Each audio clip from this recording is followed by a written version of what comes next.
सन्नाटा था। गांव में हवा भी मानो डर के मारे रुकी हुई थी। हर घर में खौफ था, हर चेहरे पर सवाल था। स्त्री वापस आ गई थी। गांव के बाहर पुराने पीपल के पेड़ के नीचे एक हल्की सी हलचल हुई। एक परछाई दिखाई दी, सफेद साड़ी में, लंबे बालों वाली। स्त्री, उसकी आंखें किसी भूखे भेड़िए की तरह गांव को निहार रही थीं, शिकार की तलाश में। गांव वालों की सांसें थम गईं। किस्मत का फैसला होने वाला था। विक्की, गांव का नौजवान, निडर और जिद्दी। बिट्टू, उसका दोस्त, थोड़ा डरपोक पर नेक दिल। और जना, गांव की बेटी, तेज तर्रार और समझदार। स्त्री के आतंक से तीनों बेचैन थे। गांव वालों का डर देखकर उनकी रूह कांप रही थी, लेकिन डर के आगे उनके दिल में हिम्मत की चिंगारी भी थी। हम ये नहीं होने देंगे, हमें स्त्री का सामना करना होगा। लेकिन कैसे? वो तो चुप करो, विक्की ठीक कह रहा है, हमें कुछ करना होगा, गांव को बचाना होगा। रात हुई, अंधेरा छा गया। चांद की हल्की रोशनी भी डरावनी लग रही थी। हर तरफ सन्नाटा था, जैसे कोई अनहोनी होने वाली हो। गांव में सन्नाटा और गहरा गया। गलियां सुनसान थीं, जैसे किसी ने उन्हें छोड़ दिया हो। हवा में एक अजीब सी ठंडक थी जो रोंगटे खड़े कर रही थी। हर घर में लोग डरे हुए बैठे थे। उनके चेहरों पर चिंता की लकीरें साफ दिखाई दे रही थीं। हर कोई अपने परिवार की सुरक्षा के लिए चिंतित था। दरवाजे बंद थे, खिड़कियां बंद थीं। कोई भी बाहर झांकने की हिम्मत नहीं कर रहा था। हर कोई अपने घर के अंदर छिपा हुआ था, जैसे बाहर कोई बड़ा खतरा हो। बाहर हवा तेज होती गई। पेड़ों की पत्तियां जोर जोर से हिलने लगीं। हवा की आवाज भी डरावनी लग रही थी, जैसे कोई भूतिया कहानी हो। पेड़ हिलने लगे, जानवर बेचैन हो गए, कुत्ते भौंकने लगे और बिल्लियां छिपने की जगह ढूंढने लगीं। हर कोई इस अजीब माहौल से परेशान था। फिर एक चीख सुनाई दी, फिर सन्नाटा, फिर एक और चीख। ये चीखें दिल दहला देने वाली थीं। हर कोई सोच रहा था कि यह चीखें किसकी हैं और क्यों आ रही हैं। विक्की, बिट्टू और जना अपने अपने घरों में बेचैन होकर बैठे थे।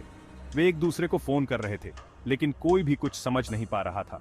हर कोई डरा हुआ था। उनके दिल की धड़कनें तेज हो रही थीं। हर किसी का दिल जोर जोर से धड़क रहा था, जैसे कोई बड़ा खतरा उनके सामने खड़ा हो। डर उनके चारों ओर मंडरा रहा था। अंधेरा और गहरा हो गया था। हर कोई सोच रहा था कि अब क्या होगा। अचानक एक जोरदार आवाज आई। यह आवाज इतनी तेज थी कि हर कोई चौकन्ना हो गया। लोग अपने अपने घरों से बाहर झांकने लगे। गांव के बीचों बीच एक घर का दरवाजा टूट गया। यह दरवाजा किसने तोड़ा, कोई नहीं जानता था। हर कोई डर के मारे कांप रहा था। और फिर सन्नाटा। स्त्री आ चुकी थी। उसकी मौजूदगी ने पूरे गांव को और भी डरावना बना दिया था। हर कोई उसकी तरफ देख रहा था, लेकिन कोई भी कुछ कहने की हिम्मत नहीं कर रहा था। क्या? ये कैसे हो सकता है? अगली सुबह गांव में मातम छाया हुआ था। हर कोई गहरे शोक में डूबा हुआ था, जैसे किसी ने उनके दिलों को चीर दिया हो। स्त्री ने कहर बरपाया था। उसकी छाया ने गांव के हर कोने को अपने डर से भर दिया था। गांव वाले डरे हुए थे, हताश थे। उनकी आंखों में डर और निराशा साफ झलक रही थी। उन्हें समझ नहीं आ रहा था कि क्या करें। हर कोई एक दूसरे से पूछ रहा था, अब क्या होगा? हम इस मुसीबत से कैसे बचेंगे? विक्की, बिट्टू और जना ने ठान लिया था कि वो स्त्री का रहस्य जानकर ही दम लेंगे। वे जानते थे कि अगर उन्होंने कुछ नहीं किया तो गांव का भविष्य अंधकारमय हो जाएगा। उन्होंने गांव के सबसे बुजुर्ग दादी मां से मिलने का फैसला किया। दादी मां ही थीं जो इस रहस्य से पर्दा उठा सकती थीं। दादी मां को गांव का इतिहास पता था। उन्होंने कई पीढ़ियों से इस गांव की कहानियां सुनी और सुनाई थीं। दादी मां ने बताया कि स्त्री सदियों से इस गांव को डराती आ रही है। यह कोई नई बात नहीं थी, बल्कि एक पुरानी कहानी थी जो हर पीढ़ी में दोहराई जाती रही। एक बेचारी आत्मा जिसे मुक्ति नहीं मिली, उसकी आत्मा को शांति नहीं मिली और वह गांव में भटकती रही। उसे सिर्फ एक चीज रोक सकती है, दादी मां ने कहा। यह एक रहस्यमय मंत्र था जो पीढ़ियों से पुजारियों को सौंपा गया था। एक खास मंत्र, दादी मां ने कहा। यह मंत्र ही स्त्री की आत्मा को शांति दे सकता था और उसे मुक्ति दिला सकता था, जो सिर्फ गांव के पुजारी को आता है। पुजारी ही वह व्यक्ति था जो इस मंत्र को सही तरीके से पढ़ सकता था और स्त्री की आत्मा को शांति दे सकता था। पुजारी ने गांव वालों को इकट्ठा किया और उन्हें बताया कि यह अनुष्ठान कितना महत्वपूर्ण है। सभी ने मिलकर इस अनुष्ठान में भाग लिया, उम्मीद करते हुए कि स्त्री की आत्मा को शांति मिलेगी। गांव वालों ने एकजुट होकर इस अनुष्ठान में भाग लिया। हर किसी के चेहरे पर उम्मीद की झलक थी। वे जानते थे कि यह उनकी आखिरी उम्मीद थी। पुजारी ने मंत्रोच्चार शुरू किया। हर कोई ध्यान से सुन रहा था, जैसे कि उनकी सारी उम्मीदें इन शब्दों पर टिकी हों। अंततः मंत्रोच्चार के बाद एक अजीब सी शांति छा गई। ऐसा लगा जैसे स्त्री की आत्मा को मुक्ति मिल गई हो। गांव वालों ने राहत की सांस ली। गांव में खुशी का माहौल था। हर कोई खुश था कि स्त्री का कहर अब खत्म हो गया था। उन्होंने मिलकर इस जीत का जश्न मनाया। विक्की, बिट्टू और जना को गांव वालों ने धन्यवाद दिया। उनकी बहादुरी और साहस ने गांव को इस मुसीबत से बचाया था। यह एक ऐसा दिन था जिसे गांव वाले कभी नहीं भूलेंगे। पुजारी, एक बूढ़ा और अनुभवी व्यक्ति, मंदिर में रहता था। विक्की, बिट्टू और जना उसके पास पहुंचे। उन्होंने दादी मां की बात बताई और मंत्र के बारे में पूछा। ये मंत्र बहुत शक्तिशाली है, इसे इस्तेमाल करना खतरनाक हो सकता है। लेकिन हमें गांव को बचाना है। पुजारी ने गहरी सांस ली। ठीक है, मैं तुम्हें मंत्र बताऊंगा, लेकिन पहले तुम्हें कुछ तैयारियां करनी होंगी। पुजारी ने उन्हें बताया कि मंत्र को काम करने के लिए एक विशेष पूजा करनी होगी। यह पूजा गांव के लिए बहुत महत्वपूर्ण थी क्योंकि यह उनके विश्वास और परंपराओं का हिस्सा थी। उसके लिए कुछ खास चीजें चाहिए थीं। इन चीजों का महत्व सिर्फ धार्मिक नहीं था, बल्कि यह गांव की एकता और सहयोग का प्रतीक भी था। एक ताजा नारियल, एक लाल चुनरी और कुछ खास जड़ी बूटियां। नारियल को पवित्रता का प्रतीक माना जाता है, लाल चुनरी शक्ति और समर्पण का, और जड़ी बूटियां स्वास्थ्य और समृद्धि का प्रतीक होती हैं। विक्की, बिट्टू और जना फौरन काम पर लग गए। ये तीनों गांव के सबसे उत्साही और मेहनती युवा थे, जो हमेशा गांव के हर काम में आगे रहते थे। उन्होंने नारियल और चुनरी का इंतजाम किया। नारियल को चुनने में उन्होंने बहुत ध्यान दिया ताकि वह ताजा और पवित्र हो। जंगल से जड़ी बूटियां इकट्ठी की। जड़ी बूटियां इकट्ठा करना आसान काम नहीं था, क्योंकि उन्हें सही प्रकार की जड़ी बूटियां ढूंढनी थी जो पूजा के लिए उपयुक्त हों। उनके दिल में डर था, क्योंकि यह पूजा उनके भविष्य के लिए बहुत महत्वपूर्ण थी। अगर पूजा सफल नहीं होती तो गांव पर संकट आ सकता था, लेकिन उससे भी ज्यादा गांव को बचाने की चाहत थी। रात होने वाली थी।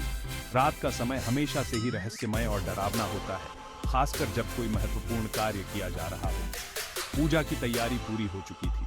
हर कोई अपने अपने काम में लगा हुआ था और सबने मिलकर यह सुनिश्चित किया कि कोई भी चीज छूट न जाए। मंदिर को फूलों से सजाया गया था।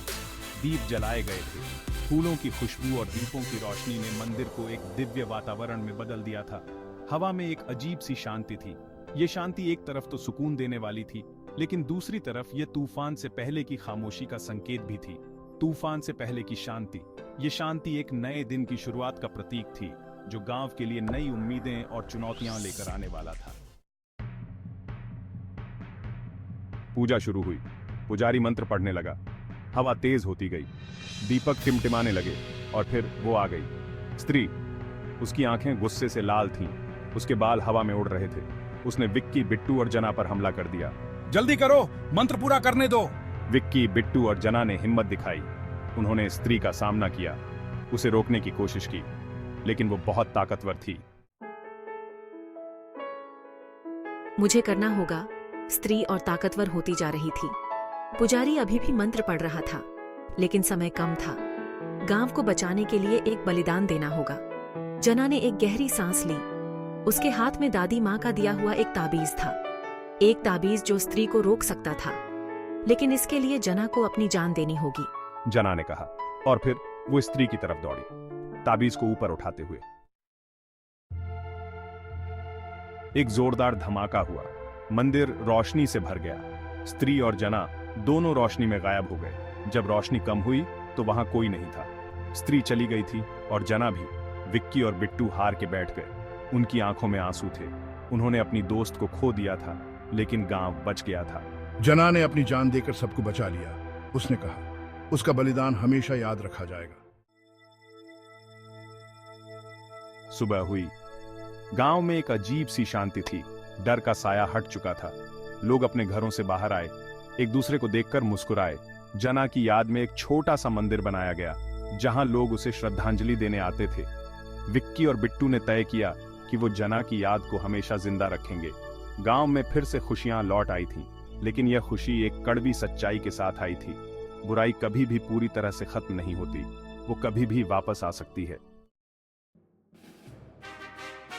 स्त्री 2 सिर्फ एक कहानी नहीं है, यह हमें हिम्मत, बलिदान और एकता का संदेश देती है। यह हमें याद दिलाती है कि बुराई का सामना करने के लिए हमें एकजुट होना होगा और अगर जरूरत पड़े तो अपनों की रक्षा के लिए अपनी जान देने से भी पीछे नहीं हटना चाहिए।